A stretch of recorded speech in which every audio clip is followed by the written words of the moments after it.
Welcome to the first ever edition of the Powercat Pregame podcast via YouTube and also our podcast networks. It's available everywhere if you want to listen only because I'm not presentable. I don't mean to worry anyone, but here we are with the first pregame show of the season, and the lava lamp burned out. I don't know. It's not good. We are previewing today Kansas State and Southeast Missouri State from here on out, referenced as SEMO. And, of course, we will also be doing the odds at the end of the show, and I'll have my regular lineup, Brian Hanley, Ryan Wallace, and Ryan Gilbert to handle it. The game kicks off at 6 p.m., Bill Snyder Family Stadium, and if you can't attend, it is on streaming only on ESPN+. And as always, we are sponsored by Robbins Motor Company. K-State fans, visit the Robbins Chrysler Dodge Jeep Ram Fiat location on Anderson Avenue in Manhattan for an exciting test drive. Robbins Motor Company, title sponsor of the Powercat pregame podcast. Absolutely no reason to mess around. Let's just bring in the man, the legend, does I have a little glitch here, Brian Hanley, to start talking about Kansas State football and this pseudo pregame show of SEMO. We're not going to get into too much of SEMO. Don't worry. I didn't do very much scouting myself. Big B. First of all, Brian, how are you doing, man? I am doing well, man. Thank you for asking. I am doing well. Can't wait for the season to get rolling. Yeah, I am fired up myself. We'll see how everything goes for the Wildcats if they can stay healthy. And really, that's the key for any team, isn't it? Just stay healthy as best you can without, getting into too many severe injuries. And K-State seems to be starting that way. Christian Duffy is the only solid out for sure for this game. And it might be multiple games, but it's not season ending ever either. Yeah, got to stay healthy. I mean, getting through any game, you want to be healthy, getting through the preseason. But, as far as what we're doing right now, health is a huge, huge thing. Getting your work in, don't get me wrong, the first game of the year is important, but health is clearly the most important thing. Yeah, totally agree. And that health starts with Will Howard. K-State can't keep quarterbacks healthy for the most part. Zach Carlson on our podcast yesterday read some stunning information that we've actually had quarterbacks go full seasons within recent memories. Jake Waters, Jesse Ertz did so. Skylar Thompson did so in 2019. It doesn't seem that way, but I think if my memory serves me right, they all finished playing injured, which, hurt, maybe I should say, which is common of a lot of players, but keeping your quarterback healthy is so important. And Will Howard is such a key to this team. I guess that was a long setup just to ask you, what are your thoughts on Will Howard and his potential as Kansas State's quarterback for the first time as the starting quarterback, even though he's a senior? I mean, the turnaround for Will Howard has just been incredible. I mean, last year when he had to come in the game, I mean, there were a lot of K-State fans out there, myself included, that were just like, I don't know, man. I don't know if this is going to work. But the progression and how much better he got, I don't think a lot of fans knew. And I know myself, I didn't know. He was only 17 when he first started playing at K-State. That's young. I mean, that is a young human being, and as you get older, you get more experience. He started to fill out. His body's gotten bigger. He's gotten stronger. He's just gotten better.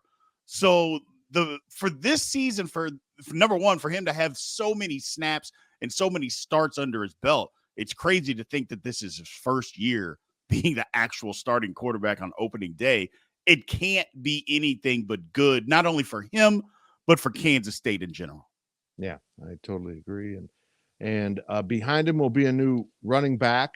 The security blanket that is Deuce Vaughn is gone. He made things kind of easy on the Kansas State football team at times. We saw it in the Big 12 championship when he absolutely turned a broken down play into a touchdown run.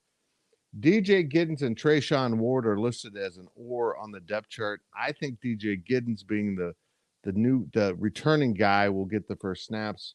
My cohorts around here think it will be Trayshawn Ward. but we're hearing incredible things about Trayshawn Ward. This could still be a really effective running game. It just won't be with Deuce Vaughn. Right. I think people should, how should I put this? Deuce Vaughn was outstanding. There's nothing bad that you can say about him. Number one as a person, but as a football player, Deuce Vaughn was outstanding. I think people should not expect the same type of production, but don't be surprised if we don't have this massive drop off with who we have in the backfield. People are going to be surprised at how good Trayshawn Ward is. They really are. He was the starting running back at Florida State before he got hurt. He was the guy. And Florida State was playing well while he was the starting running back. So don't be surprised on how good and DJ Giddens, we saw it last year in limited opportunities. The guy's incredible. He's incredible. So I know Deuce isn't there. I'm just telling people, don't be surprised if you don't see this massive drop off in the production from the K-State running backs, because I don't think it's going to be there. Depth at receiver is an ongoing concern. Yeah. They've got some young guys that just have to develop quickly to get onto the field. But they have Phillip Brooks back. RJ Garcia moves into the Cade Warner position. And now Keegan Johnson takes the place of Malik Knowles. Keegan Johnson, of course, coming in from Iowa. They're fired up about this kid. When we ask offensive coaches and offensive players about weapons, they bring up Keegan Johnson. Apparently he's been a little nicked up, but he will play Saturday from what we're hearing. With all respect to Malik Knowles, I don't feel like K-State's had a reliable deep threat go-to receiver in a few years. No. Malik Knowles did what he did. I was always a person. I don't know that we got the best out of him. And not to the coach's fault. I just think, or maybe we did get the best out of him, and that's all that he could do. I just always felt like there was a little bit more that we could have gotten, especially explosive plays down the field.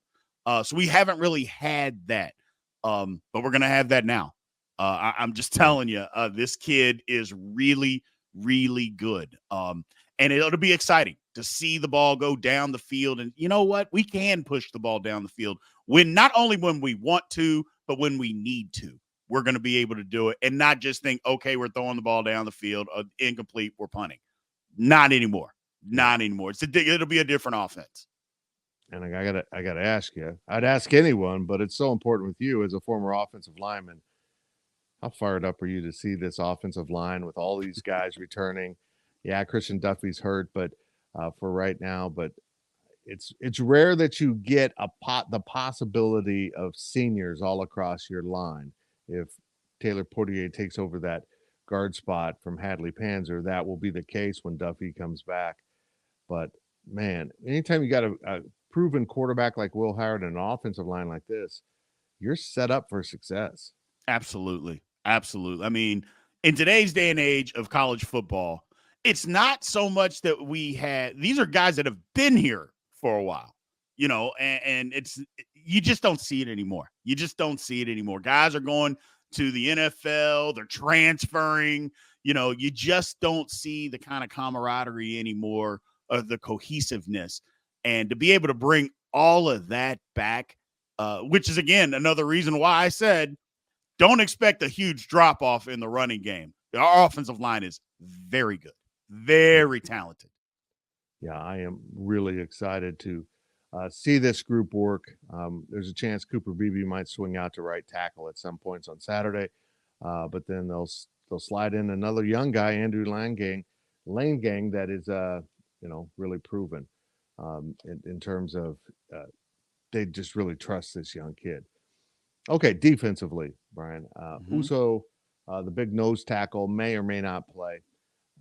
They've lost Felix Anudike Uzama. My daily delivery on Wednesday was, I feel like Khalid Duke, Brendan Mott, and Nate Matlack are going to have huge seasons.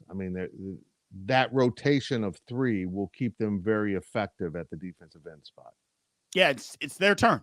K-State has had a run of defensive ends that, it's been the next man up. It's their turn to be the stars of a pass rush, a defensive end position that goes a long way back, a long way back.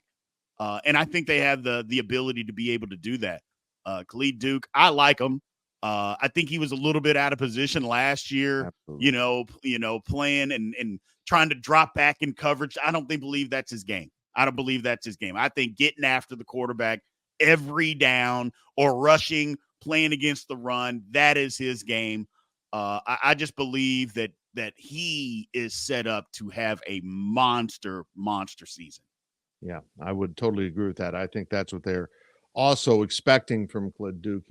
He just really has a different gear. He wasn't able to show that last year at linebacker.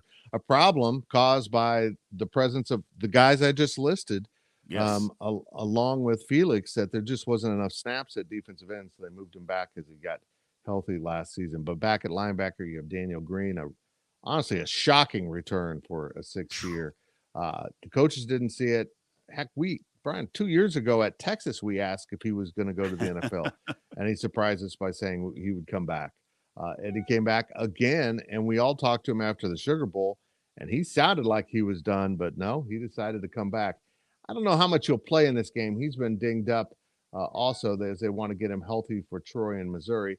And Austin Moore, the machine, is also back at linebacker, another senior.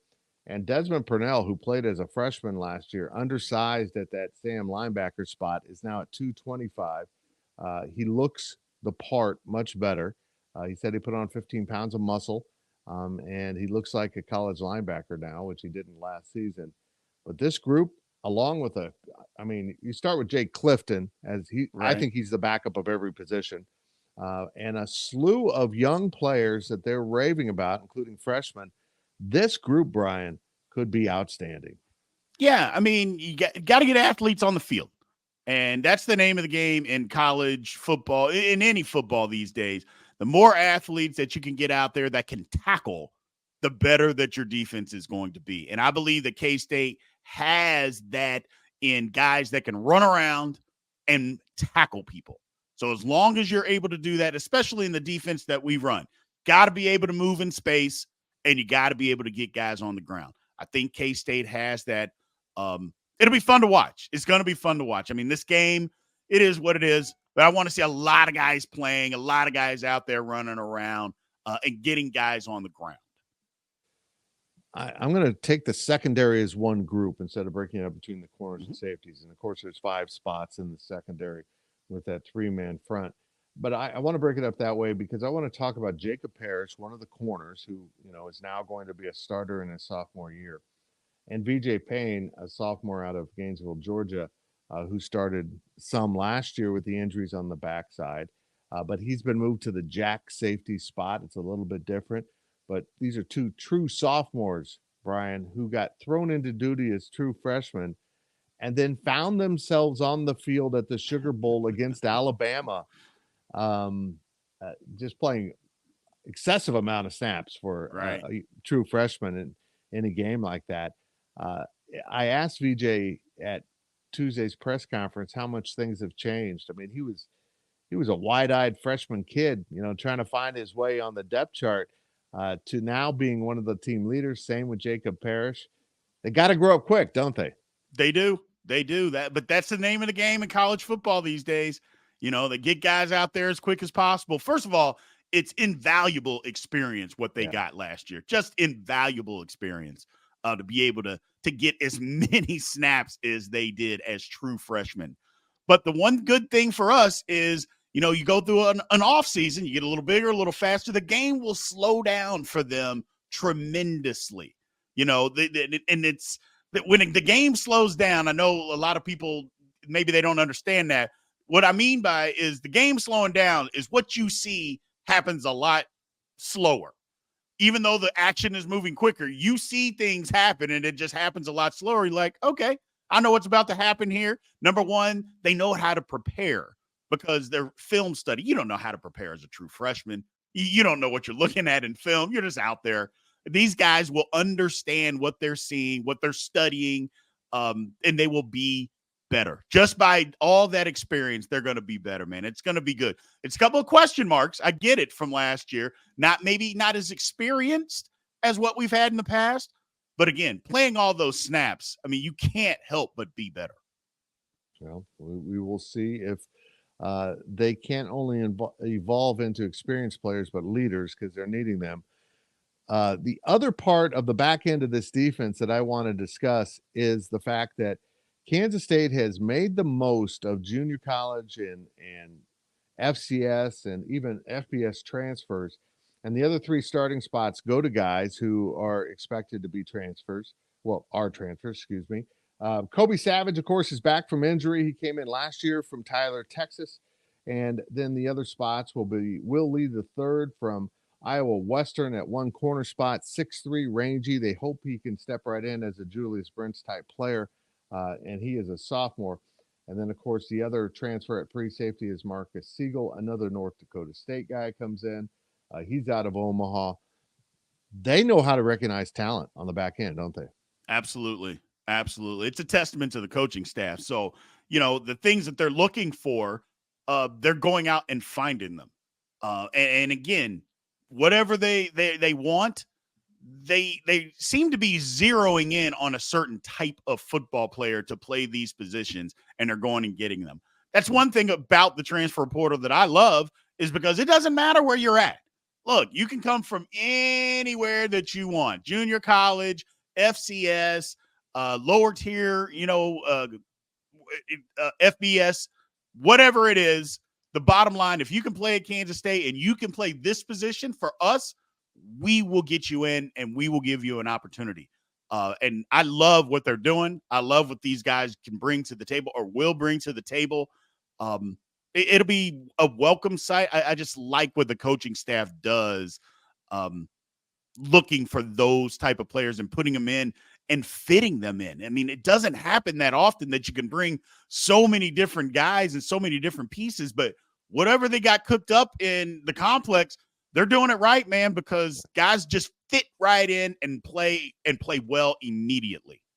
Yeah, it's really worked well. Joe, compliments to Joe Klanderman and Chris Kleiman and Van Malone for recognizing all of those traits that fit K-State football so well. I'll get into special teams with Ryan Wallace a little bit later in the show, but I just want to get your thoughts on what level of optimism you have coming into this season after coming off a Big 12 championship, falling short in the Sugar Bowl. But this team seems to have a lot of key pieces. They're picked for second in the Big 12. I personally think they'll win the Big 12 again. But what's your level of optimism? Where do you think this team will end up by season's end? Here's my level of optimism. I have said this from, I don't know, April on. K-State is going to be a good football team. We are going to be a really good football team, and there is nothing wrong with having the expectations of being a good football team and then going out and meeting them. And I think that's what we are going to do. We're good. It's okay to be good, and it's okay to act like we're good, and then it's okay to just go out there and beat people. I know a lot of people think, you know what, I want to come out, be under the radar, and we're not under the radar. You don't win the Big 12 and then go play in the Sugar Bowl and bring back 15 starters with your quarterback and your entire line and then be under the radar. Now, we kind of got ranked that way because if that's anybody else in the country, they're top 10 without question. So we kind of got ranked that way, preseason ranking, but that's okay, whatever. But we're not under the radar in the conference. So I think we should act that way, that we are one of the best teams and we are going to go out and beat you. And part of that, and part of also getting the respect that we want, is some of the tough games that are going to be on the schedule. Go win them. Go win the games. You know, there's nothing that says, hey, you know what, this is a tough game for K-State. This is a game that they should lose. But then we go win it. No, go win the tough games. That's how you earn the respect. And I think this is one of those years where K-State is going to earn that respect. I'm not saying they're going undefeated. I'm not saying that. But I am saying that K-State's got a really, really good football team, and I think they're going to live up to those expectations. Amen. Big B has spoken. We will take his word as testimony, and that everything will come true. Brian, I appreciate it so much. You'll be joining us now on our new Insiders podcast every Monday. It's kind of a post-game podcast with other topics. A bunch of K-Staters sitting around talking about K-State sports every Monday. It'll probably drop on YouTube in the evening, or late afternoon, but it's going to be a lot of fun. Absolutely. Looking forward to it. Thanks as always, Fitz. And we have approached the first break on the Powercat pregame podcast, sponsored by Robbins Motor Company. On the other side of this break, our Ryan Wallace will continue this breakdown of Kansas State heading into the first game of the season against Southeast Missouri State on Saturday night at the Bill.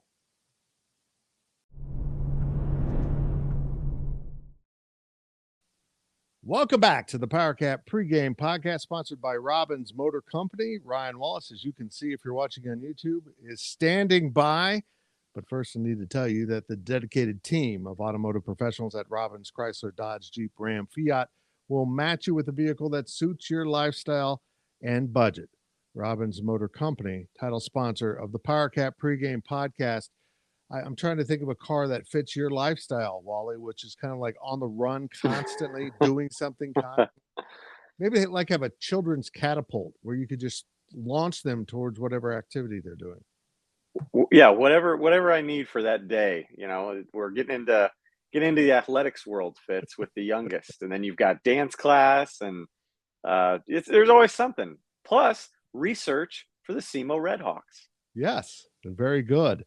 I covered quite a bit, kind of did the roster analysis, depth chart thing we did the other night with Brian Hanley in the first section of this podcast. So let's get into SEMO. Give me your overall thoughts on the Redhawks. You know, it'll be, I think it's a great test out of the gate for the Wildcats from the standpoint of this isn't a team that I think strikes fear from. They're not a North Dakota State FCS, right, Fitz? There won't be a Chris Kleiman on this sideline except for the good guys, right? But it's a FCS team that I think brings back a good group, and a good group from the standpoint too of areas that will challenge K-State. It shouldn't just be a complete cakewalk. I think offensively, their ground game is something that I think suits Kansas State great for the fact that we may not see an Uso in the middle, and being able to see what Damian Alalio and Javon Banks can do against a Remington Award winner at center for SEMO and is it Zach Gig? He's a fifth-year guy for SEMO, and so that's a great test for them. Yeah. The rushing attack is great because the tailback Geno Hess is special. I think he's the all-time leader for touchdowns and rushing yards in SEMO program history. He's a tank, and they're going to try and run it through him. And then defensively, I think it's a great opportunity for Will Howard and Keegan Johnson to really link up because last season, SEMO was not very strong against the pass. That was this team's weak link. And in the transfer portal, they end up losing one of their better kind of pure cover guys in Tyler Nellum to Kansas State.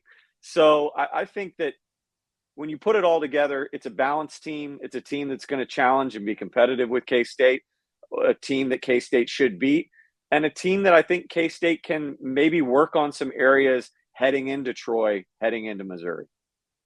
It's an intriguing matchup because, people still see that FCS label and think easy win. And there's two types of FCS teams. There's ones that are trying to find themselves and ones that know how to win. And that's what worries me the most about SEMO. And granted, Kansas State knows how to win too, but they come in with a great deal of confidence. They know who they are. They know what defines them as a football program. They're really talented for that level. When you come in with swagger, it's half the battle, and they're going to come in with a great deal of confidence. So I think it's incumbent on K-State to get up early, take command, make them break character to play from behind. Don't fall in the trap, which Chris Kleiman has generally been really good about against FCS opponents. The traps have come against the non-Power 5 FBS opponents that we've seen, Arkansas State and, of course, Tulane last year. Is this a team that K-State probably needs to jump on quickly? Yeah, absolutely. And for one, I think it goes to what you said in the sense of putting away a team that's still riding a lot of momentum. Remember, this is the defending OVC champions. Yeah. This is a team that was up late in the third quarter at Montana to go as far as SEMO had ever gone, and then they blew it. They let Montana off the hook in the fourth quarter, and they didn't advance to the second round of the FCS bracket. So this is a team that's really hungry, has a lot of motivation, and as I mentioned earlier, has a lot of pieces and brings back a lot. For as much as I talk about their defense, they bring back, I think it's like 9 guys that have started 6 games or more last year at some point or another. They bring back a lot of guys. It's just on the deemed weaker side of the ball. But I think this is absolutely a game that K-State wants to get out in front early. I think take the momentum away from SEMO, prove to themselves and the fans that they are the defending Big 12 champs for a reason. They're getting that kind of love again for a reason. And also, Fitz, as I'm sure you guys mentioned earlier in the show, I can't think of another year with K-State in week 1 where it was as imperative as it is going in on Saturday to see what your 2s can do, to see what your 3s can do. There's a lot of experimentation that still needs to be done because I don't think the schedule really allows for it. Troy's going to be really good. Missouri, the first road game at Missouri, last year, I think we saw what Kansas State can do against Missouri. I think they flexed their muscles a little bit, but let's be honest, it was a downpour. Missouri had some excuses. They return a lot. They should be better. Again, it's in their house. So point being, Fitz, there's not a lot of room for error in this game. No. Not only from the standpoint of again, giving SEMO any hope, but also keeping it close. They can't afford to keep it close. They need to dig deep in this rotation so that they can figure out who's going to shine on a Saturday and who needs a little bit more time. I think the most telling quote of Tuesday's press conference with the players was Will Howard admitted to us that Colin Klein says in meetings, we're going to score 50 every game. That's our goal. So that doesn't sound like the Bill Snyder portion of the coaching, ideas rubbed off totally. Bill Snyder's out there trying to, show some stuff without doing anything. It got to be ugly at the end. I think they're going to come out. They're going to chuck it around. They're going to open up the playbook a little bit. And maybe it'll be things that they've showed in the past year in the playbook and save the new stuff how much there is, I don't know. And just show stuff they've done in the past. I think that's a pretty good plan. But this team certainly is capable of putting up a lot of points. But you're exactly right. When you look at this depth chart, you see a lot of sophomores and freshmen and true freshmen. They got to get these guys experience. They got to get them out there and in the mix and get the butterflies out. VJ Payne talked about it, how he was so nervous in the opener last year. And then once he got going, he was fine. And we saw what he became. And they've got kids on this roster who can, newcomers that can contribute at the same level. I don't know. I wonder what your over under is on true freshmen playing in this game. Whew. Like off the top of my head, it would be high. It's funny because, hearing Chris Kleiman's comments this week when asked about the whole red shirt thing, and as you were talking about with Coach Snyder, you used to go into that inaugural kind of pregame press conference before the season kicked off, kind of wondering to yourself, is there going to be anybody that doesn't redshirt on this team? Is that capable? And now we hear from Chris Kleiman, the vibe that I get now this year is there going to be anybody that does redshirt of these freshmen? And again, you go back to the receiver room like you were talking about, because there are some young receivers, and that seems to be a position that Chris Kleiman has talked about throughout fall camp, is really wanting to see more there. And also, I think it's safety, but sticking with the offense here, because you were talking about scoring 50 points a game, which way out of character for Colin Klein, and I think unrealistic if we're being blatantly honest. But I do think, again, with this particular matchup, this is a great opportunity because, again, that is the weak link. I think if you look at the depth chart for SEMO, there's a corner named Ty Leonard that'll play their field corner. They'll probably, just because of his experience, try and match him up with a Keegan Johnson. But really beyond him in that secondary, you've got Lawrence Johnson, who has gained some preseason All-American buzz, but he's more of that creep up safety, get in the box, active. I mean, he'll intercept a pass or two, but I think he's more of a Kobe Savage. He's more of a Reggie Stubblefield kind of guy in a bigger frame. He wants to come into the box and be a big active tackler, which leaves Eric Ivory and Henry Pickens as the other kind of two counterparts in the secondary. And they're both, you're looking at two sophomores that don't have a lot of experience. So again, getting up early on this team, letting Will Howard air it out, which again is not something we're accustomed to in week one. This is the chance to do it.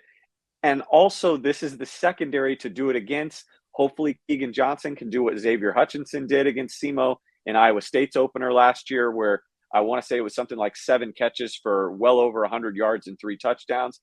Keegan does that. You can get him off the field, start to sprinkle in some of these freshmen, some of these sophomores, juniors, walk-ons. This is the opportunity to do that. They have to do it, Fitz. And I do think it should give fans a little bit of confidence that we will see that type of game plan because of what Will Howard said about Colin Klein and what Colin has been saying to this offense. I think you don't go out and say we want to score 50 and then come out in week one and run something vanilla. I get the sense Saturday it might not be everything in the kitchen sink, but it'll be half of it. Yeah, I think he's going to go for it. I mean, he's got a new toy in the backfield. Keegan Johnson, receiver. Ben Sinnott now we didn't really talk. We didn't know Ben Sinnott very well at the start of last season. Sure. And that's what I love about how Kansas State football, if it's Snyder or Kleiman, how the season unveils, we start finding these kids. Oh, yeah, he was a walk-on. I mean, it's just insane how many players provide incredible production in this program who were lowly recruited, lowly rated, or walk-on straight up. And they continue to do it. And I mean, you look at Jack Fabris. We just thought he was kind of a legacy in the fact that his dad coached here for a while. But there he is. He's on the depth chart as a true freshman. It's absolutely amazing how this staff has kind of replicated the ability to find the developmental players that Kansas State needs and guys that, maybe others miss on that. Felix Anudike-Uzomah, nobody wanted him. He's ready to be a student in Missouri and not play football. I mean, it's incredible. Thank you, Connor Riley. Thank you, Connor Riley. And these coaches and these guys. And I'm anxious to see who rolls out there and, turns our head in game one because they're going to have some opportunities if they can get up on them. Yeah, and again, you led me into one other topic that I thought about that I didn't mention off the top. When talking about how this is a good game plan for K-State coaches to really see what they've got. The area that I haven't touched on yet is K-State's secondary, which obviously, as I mentioned earlier with Chris Kleiman, seems to be outside of wide receiver. That seems to be the area. He's talked about safety. I'm going to open it up and include corners myself. That I don't want to say is an area of concern, but it's definitely the area on both sides of the ball across the roster for K-State where you're kind of going, what do we have here? How good can this group really be? Again, a worthy opponent on Saturday with SEMO because they're going to bring in 2 starting wide receivers that go over 6'2", 205 pounds. You've got Ryan Flournoy, who is a JUCO product out of Iowa Western and was, I believe, their leading receiver up until he got to SEMO last year, became one of SEMO's best deep threats. And again, just a big body. You look at what their depth chart has him at 6'2". Their depth chart says 290. That's a mistake. I believe it's 210. And then they'll couple him on the other side with Demarie Vick, who's a Missouri State transfer that SEMO got last year as well. He's a senior at 6'3", 210. So it's a great challenge for a guy like Jacob Parrish to not only see how he covers against bigger targets. We saw it a little bit at the end of last year, but also, how Will Lee can match up head-to-head with a guy his size, and also how K-State secondary can get her off blocks, because that's one of the greatest assets that SEMO has to their rushing attack is that you've got a running back like Geno Hess that loves to run off tackle in addition to behind Zach Gigg, his All-American center. But he loves to get outside because he's got the receivers that can win blocks outside. Great, great test for Jacob Parrish, for Will Lee, Kobe Savage, and on down the line in the secondary to see, how they can come up and stick the run in addition to covering guys that are, equipped to go up and win the tough contested catch. Okay. Kansas State's up, 4 touchdowns, middle of the third quarter.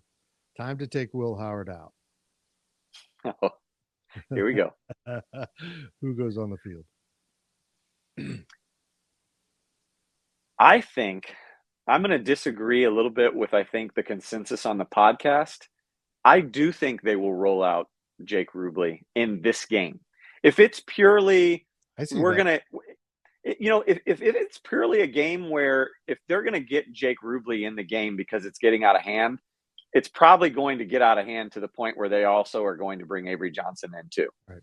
And so for this particular game, I could see them going with Jake Rubley and almost kind of doing a ping pong, or, whether it's in and out between him and Avery Johnson, or you've got 2 and then we'll do Avery for 2 sessions or what have you, 2 series. I think that's maybe what they would do in this case. If we're talking about a horrendous Jesse Ertz, right, type of season opening injury, then I will side with you. I think they would go Avery Johnson in that case. Either way, we will see Avery. We have to see Avery on Saturday. I don't care if it's just for a series. The fans need it. The fans want it.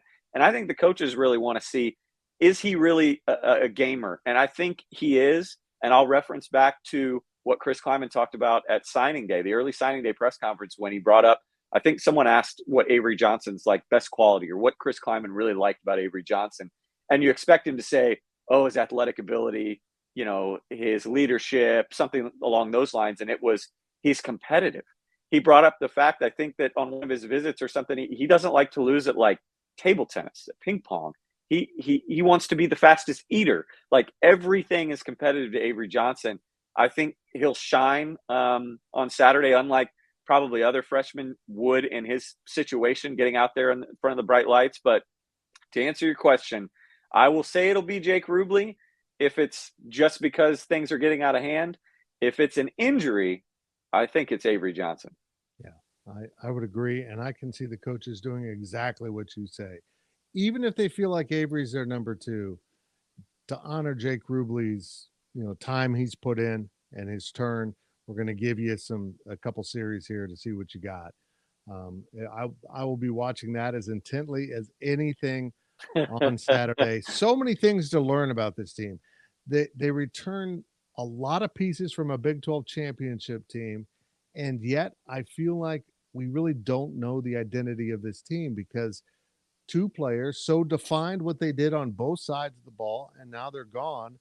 And I don't think those are fatal losses. I just think they have to redefine themselves, and I'm fascinated to see how they, in fact, do redefine themselves. Yeah, it's crazy that we're not talking. I mean, we have. It's not that we're not at all. We're not ignoring the fact, but it is a little odd, Fitz, that like all week long we've touched on him, but not a lot of buzz about the Big 12 preseason newcomer of the year, offensive newcomer, in Trayshawn Ward. Yep. I mean, it's like there's so many other pieces that everybody is equally as excited about, that a guy like Trayshawn Ward, I don't want to say gets left behind, but just, yeah, he's good. Well, we're excited to see him too. But that tells you the pieces that this offense has coming back, and also tells you about, I think, the intrigue into Keegan Johnson, into the development of RJ Garcia, into seeing senior, what is he, super senior, Phillip Brooks. That has kind of taken control and command of the fan boards and the topics with fans heading into this game. But super, super pumped to see Trayshawn Ward. I think everything that you see on tape from him at Florida State is going to electrify K-State fans in a similar way that we saw from Deuce Vaughn. I feel like one of the reasons why we don't talk about him is he's so much more a known commodity than most transfers Kansas State gets. This dude can play. He's not Deuce Vaughn, but he will replicate some of the things. And I think he and DJ Giddens are going to be dynamite together. I think we're going to I think Zach Carlson on our staff has been exactly right. That we're going to see a little bit more running back rotation going back to, 2019 Sure. before Deuce showed up. And we might even, see a third guy. We don't know. We'll find out. So much to find out, Wally. I'm looking forward to it. I appreciate it very much. Busy day for you, but cat football. I mean, we're like what? As we tape this, we're 3 sleeps away, and I think that's really Yeah. what's important is the sleeps. And Fitz, we might get some recruiting news out of Saturday just because we'll have recruits in the building. Things have been so dormant. We're still waiting on some guys. So it'll be nice to have something to talk about in the recruiting world in that realm other than Grant Bricks and Michael Boganowski. But you never know. Wouldn't surprise me if either one of those guys show up on Saturday too. You never know. But either way, I'm excited to possibly be able to talk about recruiting and finishing out this 24 class. That's your main gig with us. This is the side gig of the side gig.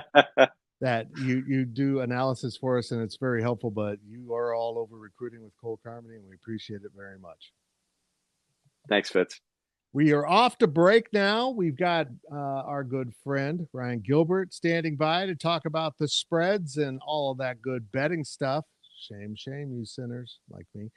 But we are getting towards the end of this podcast, and we're sponsored by Robbins Motor Company.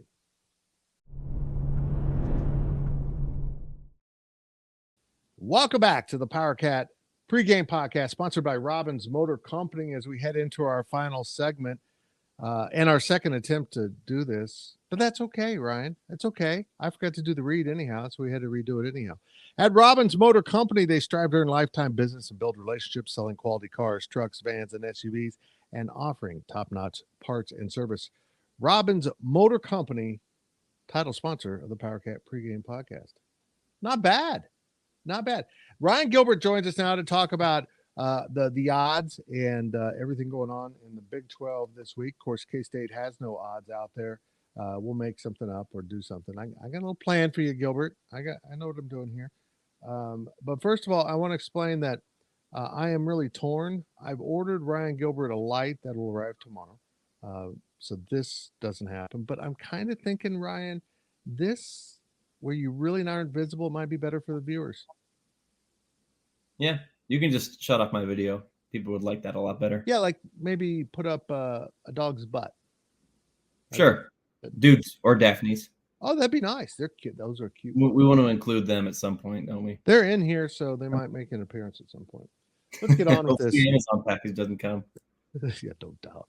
Let's get on with this picking of games. I've given you 5 Big 12 games not involving K-State. There's so many games off the book and such horrible lines. I included one horrible line in here just because I want to discuss something. But let's start with probably the biggest game in the conference, or at least on a national. Fox will be there live and in person with their big noon kickoff. It's Colorado at TCU, a future Big 12 game starting next year, maybe. TCU is a 20.5 point favorite. In other words, they're a 3 touchdown favorite. What do you think of this? I want to start off just by saying that TCU, you hear me?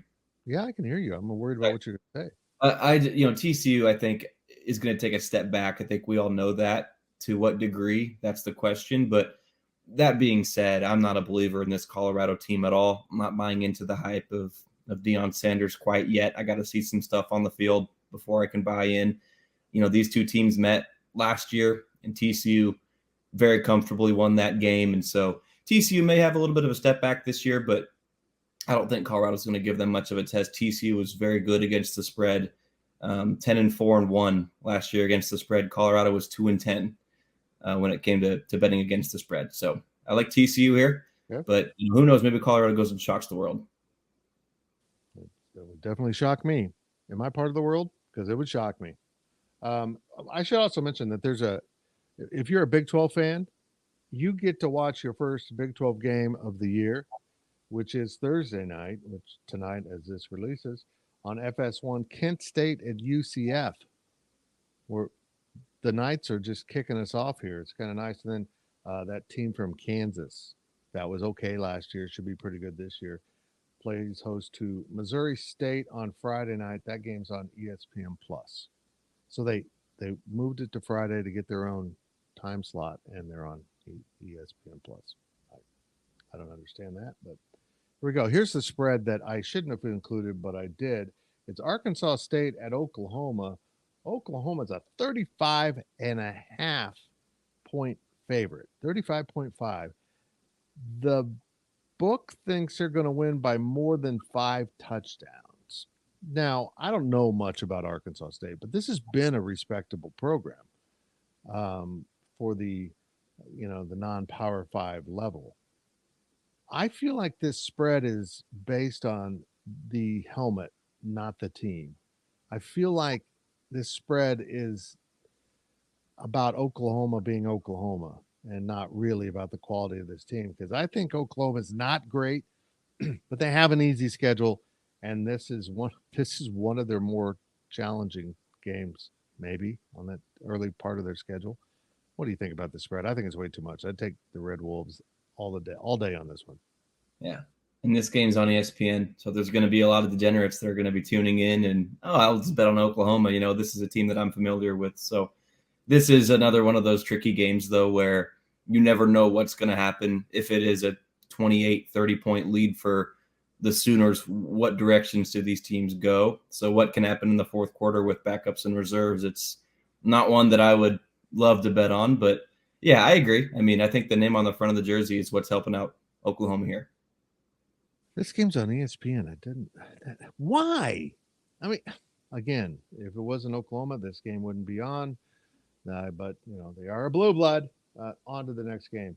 I'm intrigued by this. Texas Tech's opening on the road at Wyoming.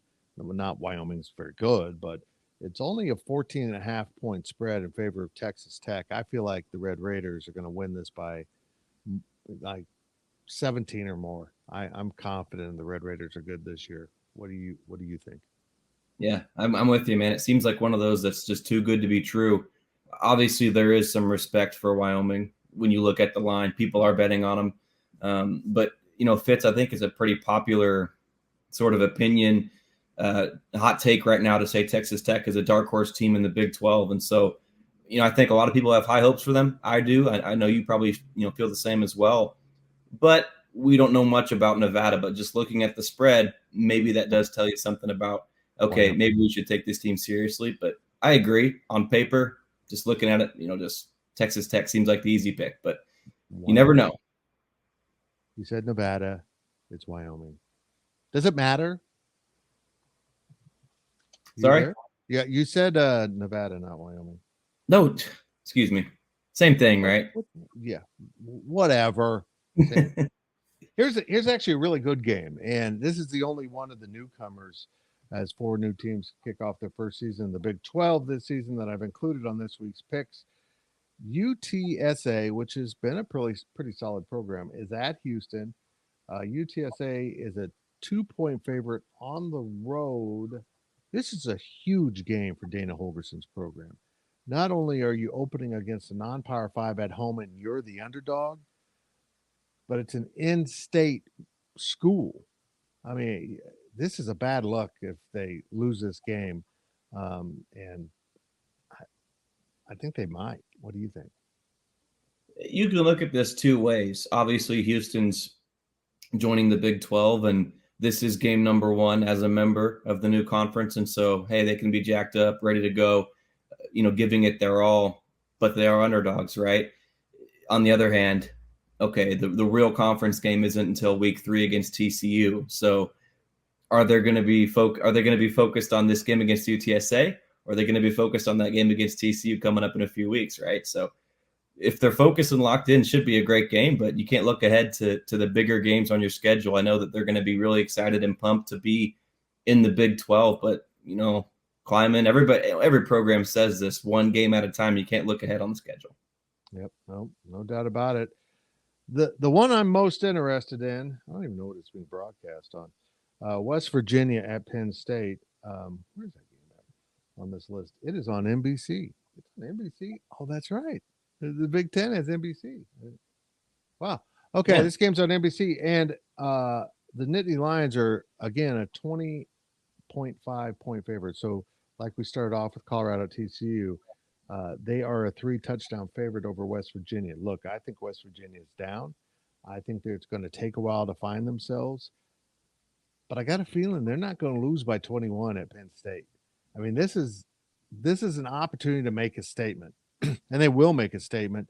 Either they're really bad and they get their ass kicked, or they're actually better than what we think and they make this game competitive. Thoughts? Sure. You took the words right out of my mouth. We're going to find out a lot about this West Virginia team. I think a lot of people are surprised that Neil Brown is still around right now. I think we thought that his leash, even after that K-State loss, people were saying, okay, is this another coach that K-State's going to get fired from a defeat? But he's still around. Some circumstances with, the AD and all that stuff kind of went in his favor. Here in game number 1, this is a chance for him, like you said, Fitz, to prove that, hey, maybe he does deserve this job, but also I can absolutely see it being a blowout. I can see Penn State just blowing them out of the building. If West Virginia wins this game, I'm going to apologize to Neil Brown publicly. I don't know what to expect from West Virginia. The West Virginia folks are very optimistic. That's kind of their nature. They live in West Virginia. But I just don't see them winning this game. Let's get to the Cats. That's why everyone's listening. Southeast Missouri State, forever known as SEMO, which I kind of love, is at K-State. There is no spread since SEMO is an FCS level program. So here's the question I pose to you, Ryan Gilbert, our shadow figure gambling expert. What would be the number that would put you into betting conflict where you didn't know if you wanted to bet SEMO or K-State? I think you got to go with the key number. So 17, 21, 24, 28, and then I think you got to give K-State that half point, or excuse me, you give SEMO the half point in betting talks. So I think 24 and then a half point makes it fair to bet on either side. So 24 and a half. That's interesting. I honestly don't know. We, of course, on my show, The Drive, and we do also do picks. What did we do on, what was our number we picked for The Drive in our picks this week? 23 and a half? So, 24 and a half. Okay. Well, that's it. The Cats are going to win. Yes. Will the Cats cover that number you just said? Right. Think it'll be a little bit of a closer game than maybe some think. Yeah. We've talked about this in Fitz. The entire non-conference slate, there is no gimme game on the slate, and it starts with SEMO. K-State's gonna get a win. Chris Kleiman knows what FCS opponents are about and how good coaching can beat a team that might be more talented. Right? North Dakota State came to Manhattan and did that. Arkansas State, I know that's not FCS, but still. So it should be a competitive game. I think SEMO is going to do enough to keep it close. So I do, in this artificial spread that we are creating, I do like SEMO to cover that, but K-State's not going to lose this game, right? No. But again, I'm warning everyone, SEMO is a good FCS program, an FCS program that can beat a lot of Power Fives if they, line up with the right teams. But they're not going to win in Manhattan. A little sneak peek for our listeners here. Our Behind Enemy Lines piece that'll go up on Thursday as well. If you're listening to this, you can probably find it on Go Powercat. I spoke with a beat reporter covering SEMO, and he said that this might be the best team that SEMO's had in its program history. So they're legit. Wow. He's optimistic. Right? That's a lot to say. This is the best video version of the Powercat podcast we've ever had in history. Be better if I was just black screen.